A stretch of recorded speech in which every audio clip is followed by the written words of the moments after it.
Now, there's a lot of rumors floating around here that the Packers are actually going to trade down in order to open up more picks later in the draft. But don't panic just yet. That's just speculation at this point. As of right now, Packers general manager Ted Thompson is just upstairs getting ready as they are slotted for the 21st pick. Players for the Green Bay Packers tell me that they're devastated as their season has ended with a 23-20 loss to the San Francisco 49ers in the wild card round of the playoffs. Now, the players say that the worst part is the layers of disappointment as they have now started and ended their season with a loss to the same team for 2 straight years. I'm live at Dale's Weston Lanes with head football coach of the Wisconsin Badgers, Gary Anderson. Thank you so much for joining us on Newsline 9 tonight. Oh, it's awesome to be here. What a great night, huh? Why do you think it's so important to venture out of Madison into towns like Wausau? I just left the locker room where everyone was in agreement that Scott Tolzien did the best that he could, especially considering the circumstances. Now, I asked, when preparing for this game, did you guys ever factor in the possibility that Tolzien could be playing? The players admitted that they really hadn't, but that's all about to change as Mike McCarthy just announced that Tolzien will be the starting quarterback next week against the Giants. In a win-or-die situation in the hostile confines of Soldier Field, the Packers clinch a playoff berth in dramatic fashion. Now, they will host the San Francisco 49ers in the first round, and Coach McCarthy says they've had such an up-and-down and unpredictable season already, they've basically been playing playoff football for the past few weeks, so they'll have no problem handling the pressure. No, we're not laughing at any jokes. His name is Clinton Dix, and he's the Packers' first-round draft pick. We hear from Ted Thompson as he talks about the safety coming up in sports. Mason Crosby went 5 for 5 with distances as far as 45 and 52 yards. The Packers ended a tie for the first time since 1987. I just left the locker room that had the atmosphere of a loss. Clay Matthews tells me that when you lose a game, you can come to grips with it. But a tie, they don't really know how to deal with it. It's uncomfortable and unfamiliar. One thing the players all seem to agree on is that a tie does feel worse than a loss. Nothing like a little wind and rain to wipe away the memory of a Week 1 loss in San Francisco. Now, I just left the locker room where the Packers shared their thoughts on the outstanding performance by Aaron Rodgers. Rookie David Bakhtiari tells me that he takes so much pride in the fact that he gets to protect the highest-paying quarterback in the NFL. Jordy Nelson tells me that performances like today are exactly what won him the 2012 MVP. And James Jones, well, he simply thinks that Rodgers is unstoppable. Coming into the NFL draft, a lot of people thought that safety was the biggest need for the Green Bay Packers. And as it turns out, Ted Thompson was in agreement. I had to do a double take as I walked into the Packers locker room after the game. This team did a 180-degree turn. They were smiling and laughing. It's crazy to think how much influence 1 point can make. That 1 point could possibly mean a postseason, and that 1 point brings hope to a very desperate team.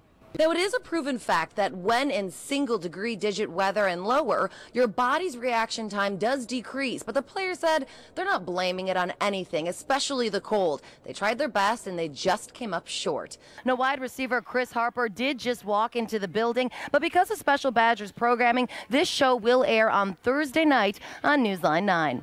Now, the Green Bay Packers enter the postseason after beating the Chicago Bears in dramatic fashion. Now, they will host the San Francisco 49ers in the wild card round of the playoffs. Now, the Packers have had a very challenging past. A lot of people in the stadium right now. What is the atmosphere like there right now? What's it like inside there?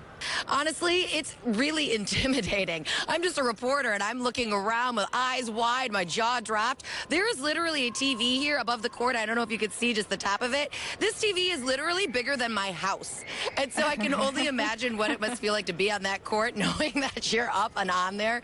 It is such a cool experience here and a really cool atmosphere. I can only imagine how excited the players are. Melissa? Room, were there hugs, handshakes? What was it like, Lauren?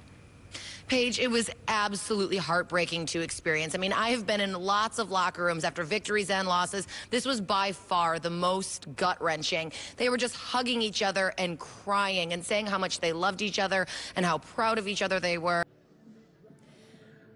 I had the honor of throwing out the ceremonial first pitch tonight of the Woodchucks game for the second annual UWMC Community Spirit Night. Well, I'm out here at Athletic Park. The Woodchucks are hosting the Eau Claire Express for Game 2 of this series. The Green Bay Packers are back from the bye week and getting ready to face Detroit on Sunday. Now, the Lions haven't won here since December 15th, 1991. And just to put into perspective how long ago that actually was, offensive tackle David Bakhtiari tells me what he was doing on that day.